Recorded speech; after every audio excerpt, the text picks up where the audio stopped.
Okay, this is going to be the first of two, possibly even three videos addressed to the next reading you guys have due coming up for this Monday's meet, starting on page 533, Personal Relationships, section 3 of chapter 18. And personal relationships, it's focused primarily on parent-child relationships and then on more or less traditional married relationships.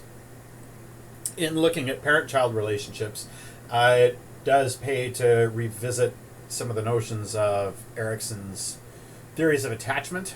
A relationship with parents early on can have an impact on future attachment relationships that you have later in life. Obviously, your parents have a huge impact on your development, as we've discussed earlier.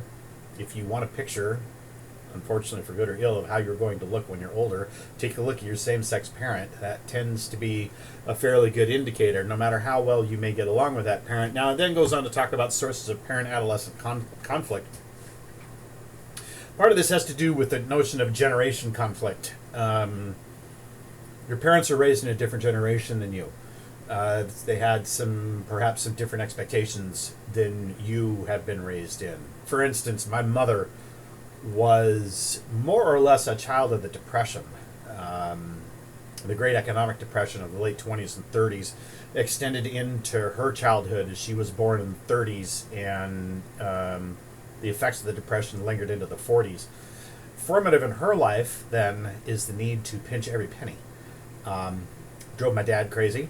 Kind of drove my brother and I crazy, because she was watching every penny in every possible way. But that was part of how she was raised, whereas my brother and I were raised in an environment that, relatively speaking, had more, how shall I put this, more material wealth. Making sure you watched every penny wasn't specifically required to survive day to day. It very much was when my mother was raised. Another indication of some of the generational differences is this notion of flashbulb memories. For instance, my mother and father have a very clear memory of when President John F. Kennedy was assassinated. I, myself, was born 2 years after Kennedy was assassinated, so obviously I have no memory of this. Flashbulb memories for me and your parents can include such things as, for instance, the 1986 Challenger space shuttle explosion. I remember very vividly where I was for that. And of course, 9/11 is something that's very vivid for people of me and your parents' generation. Now, once upon a time, there were students here at Prep for which 9/11 was also a flashbulb memory. It tends not to be for you, as a lot of you were born actually right about the time this happened, or perhaps even after, so you have no flashbulb memory of 9/11. Those differences, those generational differences between parents and children, can potentially cause some conflict. Jokingly, you might be able to indicate, to have an illustration of some of this generational difference because of the amount of grief I give Daniel Kruschke about the absurd trash he listens to. One can argue that this is a generational difference because when I was growing up, rap did not exist. Rap and hip-hop did not exist. You guys very much have been raised in that environment. I could then proceed to argue that there are sound artistic reasons why one should not be listening to Kruschke's trash, but of course, that is certainly an argument to be had and not really relevant to this. The key is that to some extent that conflict, which between Kruschke and I is largely manufactured, can be an illustration of these sorts of generational conflicts. Now, with regards to love relationships, there's a couple of different things I want to focus on. And one of the things, when you look at Love and Marriage, that opening section on page 535, the researcher Rubin points something out, and this is critical for you guys to remember. Points out that a lot of people go into love relationships, into marriage relationships, with this unrealistic expectation that really strong, intense feeling of intimacy and romantic love that fuels a relationship early on is going to last indefinitely. It is never going to end. It will be constantly, you're totally on fire for this other person. It cannot last.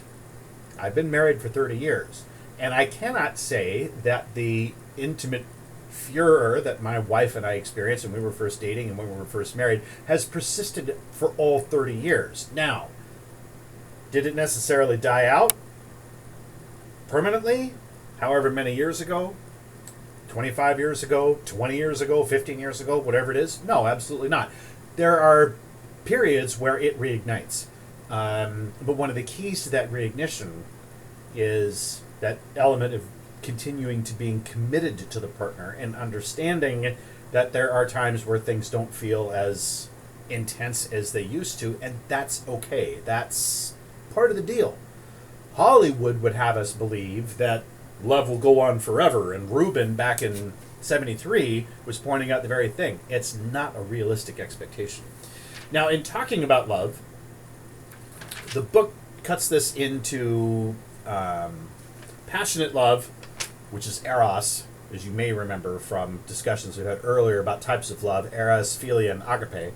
At any rate, there's passionate love, and then there's compassionate love. Compassionate love is probably equivalent to agape, or agape, however you want to pronounce it.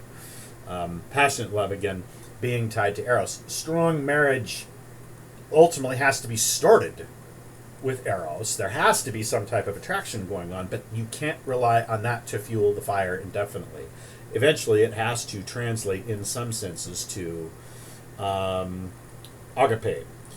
Equally central, if you look midway page 536, there's another element that comes into this. Equally central is a desire to actually give love. So not only in loving relationships is this element of, wanting to be with the person and taking that for yourself.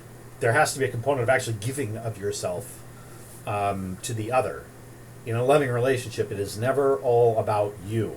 It's a combination about it being about you and about the other person.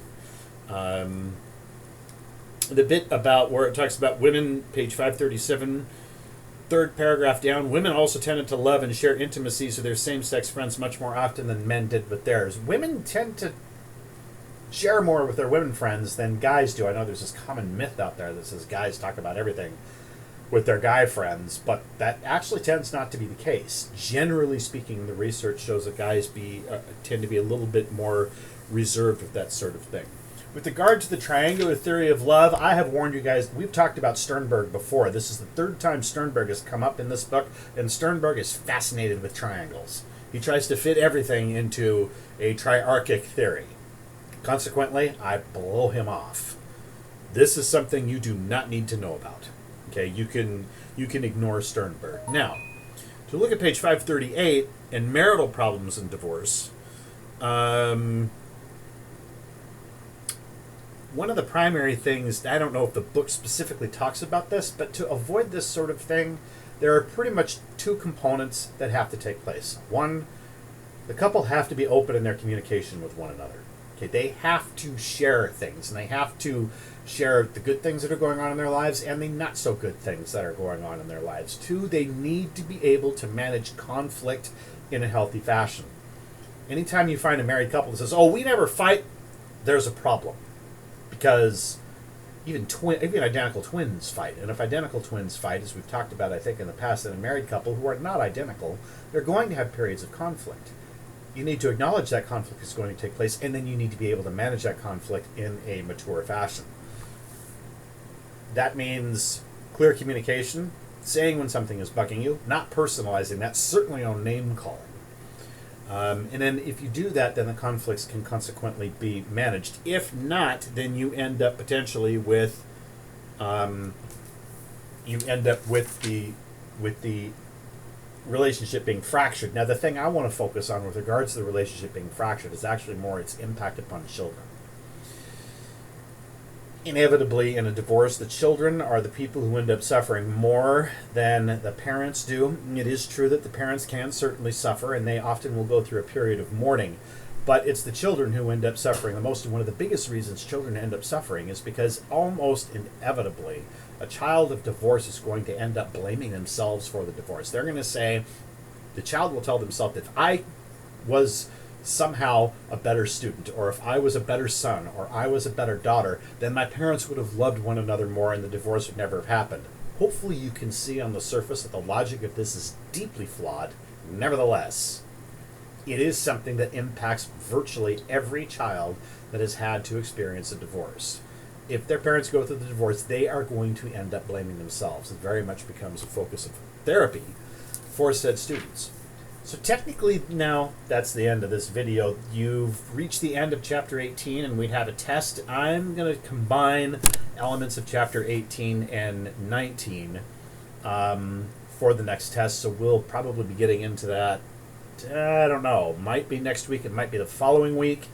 Because the other thing we have to talk about next week is how we're going to manage your presentations. But like I said, we will be talking about that next week. Look for another video to drop with regards to section 1 of chapter 19. That's it. See ya.